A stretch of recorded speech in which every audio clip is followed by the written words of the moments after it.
Bonjour à tous, ici Stéphane Husson du Substack Francesul. Je publie un nouvel article dans lequel nous plongeons au cœur de l'architecture de censure du DSA, le règlement sur les services numériques, ou Digital Services Act, de l'Union européenne.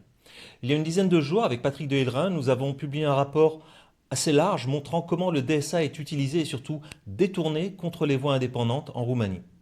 Pour mener cette enquête, nous avons appliqué une méthodologie simple mais systématique que nous pouvons appliquer à tout pays. L'objectif est de construire une vue claire et transparente de ce qui se passe réellement. Et donc, ça commence par identifier tous les acteurs impliqués. C'est l'objet de ce premier article, extrait de notre rapport. Donc, qui sont les acteurs clés de cette architecture de censure? On va pouvoir aborder dans l'article les coordonnateurs des services numériques, les signaleurs de confiance ou trusted flaggers, les fact-checkers, les signataires du code de bonne pratique contre la désinformation et les participants au Rapid Response System, un dispositif dont il faut se méfier, car il accorde des super-pouvoirs de signalement à des acteurs parfois très douteux, notamment pendant les périodes électorales. Et qui plus est, les autorités nationales ne sont pas dans la boucle, et tout part de la Commission européenne ou des signataires du code de conduite. Bien sûr, il y a les réseaux sociaux eux-mêmes qui ont le dernier mot, mais qui sous-traitent parfois la modération à des tiers. Un exemple, Téléperformance, société française qui modère du contenu en roumain et en français, et sans doute dans d'autres langues. Ils sont basés à Brașov, en Roumanie, et ils ne répondent pas aux questions qu'on leur a posées.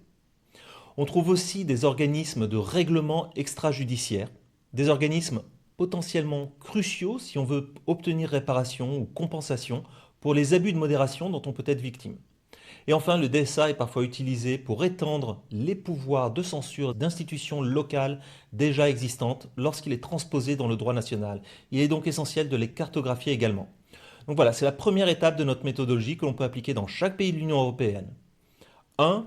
Identifier les types d'acteurs. 2. Lister tous les acteurs pour chaque catégorie. 3. Ensuite, leur poser des questions ciblées. 4. Remplir ce qu'on a fait, une grille d'évaluation. Et 5. Leur attribuer un score. Avec cet article, je présente aussi un outil de visualisation développé sur Replit qui permet de cartographier les acteurs impliqués dans la modération et la censure sous le DSA. C'est encore un prototype, pour l'instant il ne contient que les données concernant la Roumanie, mais l'objectif est de l'étendre à toute l'Union européenne. N'hésitez pas à le tester et à m'envoyer vos retours. Il sort tout juste de l'atelier.